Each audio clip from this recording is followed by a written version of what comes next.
நான் உங்களுக்கு என்ன காட்ட போறேன்னா இது ரொம்ப வருஷமா சேர்த்து வச்சிருந்த கியூட் திங்ஸ் இதான் உங்களுக்கு நான் இன்னைக்கு காட்ட போறேன்.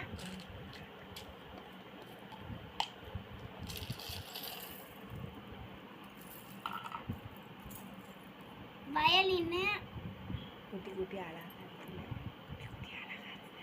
குட்டி அழகா இருக்கும்.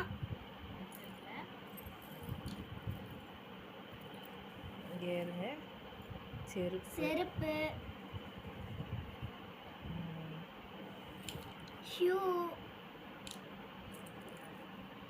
சாவி.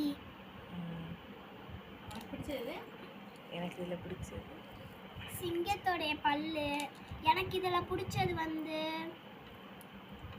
இது மூணுமே எனக்கு பிடிக்கும். உங்களுக்கு இதெல்லாம் பிடிச்சா? உங்களுக்கு இதெல்லாம் பிடிச்சிச்சுன்னா லைக் பண்ணுங்க, ஷேர் பண்ணுங்க.